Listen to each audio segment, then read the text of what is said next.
हमारा भारत एक ऐसा देश है जहाँ केवल चमत्कार को ही नमस्कार किया जाता है। यहाँ जब भी किसी चमत्कार की बात होती है तो उसका क्रेडिट देवताओं को ही दिया जाता है। हालांकि इसका कोई प्रमाणिक साक्ष्य नहीं मिलता कि उन चमत्कारों के पीछे किसी दैवीय शक्ति का ही हाथ होता है। चूंकि हमारे शास्त्रों और पुराणों में बताया गया है कि देवी देवता ही हमारे माई बाप हैं, इसीलिए हम लोग देवी देवताओं की ही जय जयकार करते रहते हैं। लेकिन अगर हम आपसे कहें कि आपके शरीर के अंदर देवताओं से भी ज्यादा अद्भुत और चमत्कारी शक्तियां मौजूद है तो शायद आप यकीन नहीं करेंगे। परंतु इस वीडियो में हम आपके शरीर के भीतर मौजूद ऐसी अद्भुत और चमत्कारी शक्तियों के बारे में बताएंगे जिसको सुनने के बाद आपको हनुमान जी की तरह अपनी भूली हुई शक्तियां याद आ जाएगी और आपको अपने मनुष्य होने पर गर्व होगा। नमस्कार दोस्तों, हमारा नाम है दिनेश नीर और आध्यात्मिक जागरण के तीसरे भाग में आपका फिर से स्वागत है। दोस्तों, आपने सुना होगा कि देवता भी मनुष्य योनि में जन्म लेने के लिए तरसते हैं। जानते हैं क्यों? क्योंकि मनुष्य को जितनी शक्तियां, जितने अधिकार मिले हैं उतने देवताओं को भी नहीं मिले हैं।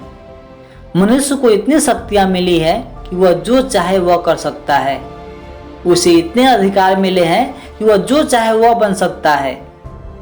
हमारे शास्त्रों के अनुसार इस ब्रह्मांड में कुल 33 करोड़ देवी देवता है।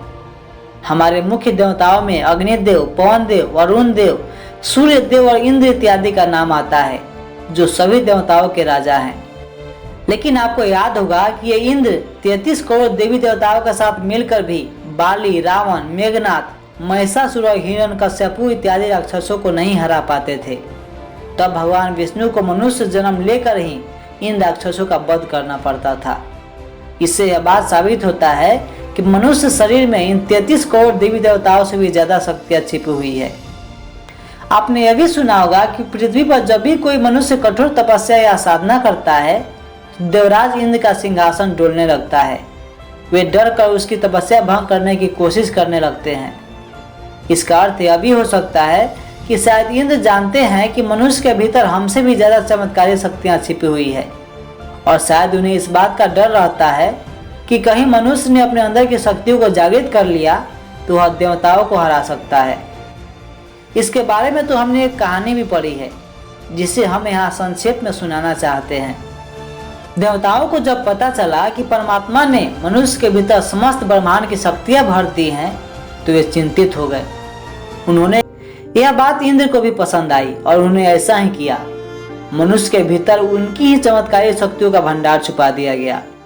परंतु संसार के जीवन चक्र को गतिशील रखने के लिए आवश्यक कुछ शक्तियां जैसे कर्म शक्ति, ज्ञान शक्ति, इच्छा शक्ति और कल्पना शक्ति अभी भी मनुष्य शरीर में अपने प्राकृतिक रूप में जागृत थी।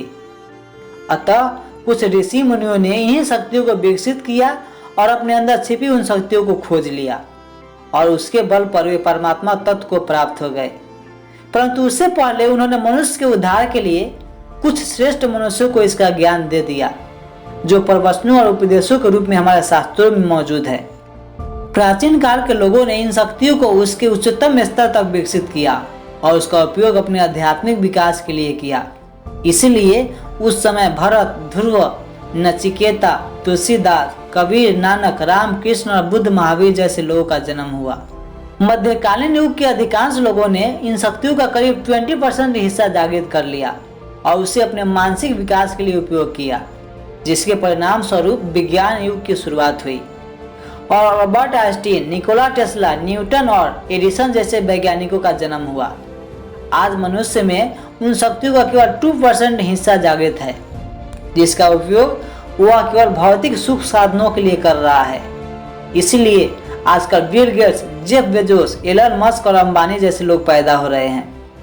यह बड़े दुख की बात है कि हमारे पास ईश्वर होने की क्षमता है, फिर भी हम अपनी अज्ञानता और नासमझी के कारण पशुवत जीवन जी रहे हैं। इतनी अद्भुत और चमत्कारी शक्तियों का इतना तुच्छ और महत्वहीन उपयोग समझदारी भरा निर्णय नहीं कहा जा सकता। हमारे अंदर शक्ति का अक्षय भंडार है, लेकिन हम इतनी बेहोशी में जी रहे हैं कि हमें इसकी खबर भी नहीं है। इस बेहोशी के लिए हम स्वयं तो जिम्मेदार हैं ही, लेकिन हमारी शिक्षा व्यवस्था और सामाजिक ढांचा कुछ कम जिम्मेदार नहीं है। शायद कुछ अल्पज्ञानी मनुष्यों को शास्त्रों में लिखी हुई कुछ बातें ठीक से समझ में नहीं आई और उन्होंने उसकी गलत विवेचना कर दी। जो आज के मनुष्यों में अंधविश्वास और गलत धारणाओं के रूप में मौजूद है। परंतु यकीन कीजिए, आप जितना सोच रहे हैं आपके अंदर उससे भी कहीं ज़्यादा शक्ति है। अगर आप कुछ दिनों तक एकांत में बैठकर अपने भीतर झांकने की कोशिश करें तो यकीनन आपको उसकी झलक मिलने लगेगी। तो दोस्तों, आशा करता हूँ कि अब आपको हमारी बातों पर यकीन हो गया होगा। लेकिन अगर आपको अभी भी यकीन नहीं हो रहा हो तो हम इस आध्यात्मिक जागरण के अगले भाग में उन सभी शक्तियों के बारे में विस्तार से चर्चा करेंगे। परंतु अभी के लिए बस इतना ही। आपने हमारी बातों को इतने ध्यान से सुना, उसके लिए आपका बहुत बहुत धन्यवाद।